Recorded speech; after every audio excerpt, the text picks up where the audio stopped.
everyone, it's Kalpana, a first year MBBS student at Dr. SN Medical College, Jodhpur. Welcome back to my channel.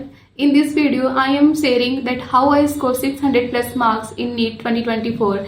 It's not about marks, it's all about hard work, dedication which I show in my preparation. Starting from the beginning, first attempt देने के बाद में मुझे पता लग गया था इस बार मेरा सिलेक्शन नहीं होने वाला है. देन आई रियलाइज दैट कि मुझे और ज़्यादा फोकस और डिसिप्लिन होकर पढ़ने की ज़रूरत है. तो देन मैंने डिसाइड किया कि मुझे ड्रॉप लेना है क्योंकि MBBS ही करनी थी. देन मैंने ज्वाइन कर लिया यकीन 2024 बैच और वहाँ से मैंने पढ़ना स्टार्ट किया.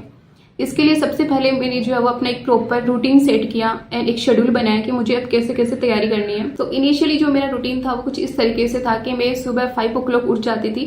देन उसके बाद में बायो के लेक्चर करती थी. सबसे पहले बायो के लेक्चर करने के बाद में मैं 2-3 घंटे कंटिन्यू पढ़ती थी बायोलॉजी. देन उसके बाद में मैं 30 मिनट के अराउंड एक्सरसाइज और योगा करती थी. उसके बाद फ्रेशन अप होकर ब्रेकफास्ट लेके मैं फिजिक्स और केमिस्ट्री के लेक्चर करती थी. यहाँ तक मैंने अपने सारे लेक्चर्स कंप्लीट कर लेती थी. देन मैं लंच करती थी एंड देन उसके बाद में प्रॉपर 1 घंटे का रेस्ट करती थी.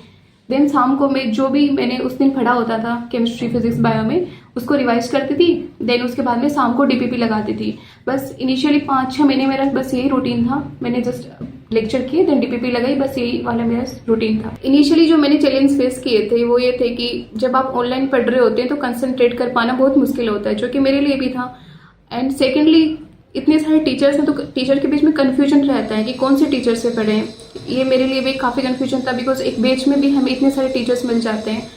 एंड देन उसके बाद में जब आप ऑनलाइन पढ़ रहे होते हैं तो एनी टाइम स्क्रीन पे देख रहे होते हैं तो आंखों में भी काफ़ी इरिटेशन होती है. सिलेबस कंप्लीट करना भी अपने आप में एक मेजर चैलेंज है. जैसे इनिशियली मैं जब प्रिपेयर कर रही थी तो एक चैप्टर जब नहीं समझ में आ रहा था तो उस चैप्टर को परफेक्ट करने के चक्कर में मल्टीपल टीचर से पढ़ लेते हैं, जो कि मेरी सबसे बड़ी गलती थी. देन मैंने नवंबर के अराउंड जो है वो B वाइज क्लासेस की टेस्ट सीरीज ज्वाइन की थी और मैंने चैप्टर वाइज जो है अपना रिविजन स्टार्ट कर दिया था.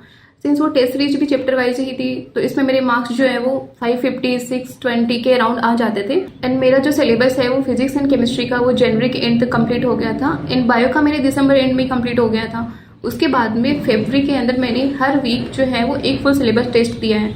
इसमें मेरे मार्क्स थोड़े कम आते थे बट हाँ मैंने हर वीक मैंने एक फुल सिलेबस टेस्ट दिया है. एंड देन उसके बाद में मार्च के अंदर मैंने एक वीक में 2 फुल सिलेबस टेस्ट दिए हैं और मैं रिविजन करती गई साथ साथ में. एंड देन अप्रैल में आते आते मैंने हर दिन जो है एक फुल सिलेबस टेस्ट लिखा है. इसमें मेरे मार्क्स इंप्रूव होने लग गए तो फिर और ज़्यादा से कॉन्फिडेंस आ गया कि यार और टेस्ट देने हैं. तो मैं फिर डेली टेस्ट देती थी जिसमें मेरे मार्क्स जो है वो इंप्रूव हो रहे थे. लाइक 600 से मेरे 620, 640, एक बार 660 भी आए थे. ऐसे करते करते मार्क्स इंप्रूव होते गए और मैं टेस्ट देती गई. एंड अप्रैल में ओनली मैंने मल्टीपल रिवीजन किए थे. देखो जितना ज़्यादा बार रिवीजन करोगे उतना ज़्यादा कॉन्फिडेंस आएगा. तो यू मेक श्योर दैट कि अप्रैल में सिर्फ और सिर्फ रिवीजन करना है. उस टाइम पे कोई लेक्चर्स वगैरह कुछ नहीं देखने हैं. आपने जो ऑलरेडी लेक्चर कर रखे हैं उन्हीं को रिवाइज करना है, फुल सिलेबस टेस्ट देने हैं. देन आता है हमारा मई का मंथ. एग्जाम के दिन की अगर मैं बात करूं तो बहुत नर्वस थी मैं उस दिन. देन मैंने खुद को बताया यार जिस दिन के लिए तूने मेहनत करी आज वो दिन फाइनली आ गया है तो अपना बेस्ट देना है. एंड देन मैं फिर पेपर देख के आई और मेरा पेपर बहुत अच्छा गया and I am selected for the MBBS right now. Lastly मैं यही बोलना चाहूँगी to all NEET 2025 aspirant, specially जो ऑनलाइन स्टूडेंट हैं, एक प्लान बनाओ, उसको शिद्दत से फॉलो करो और कंसिस्टेंट रहना सीखो यार. ऐसे नहीं होता है कि आज पढ़ाई फिर कल नहीं पढ़ा. डेली पढ़ना है तो पढ़ना ही है. So if you think that my NEET story inspire you then please don't forget to like, share and subscribe my channel.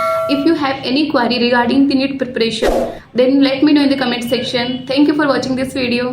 Bye bye.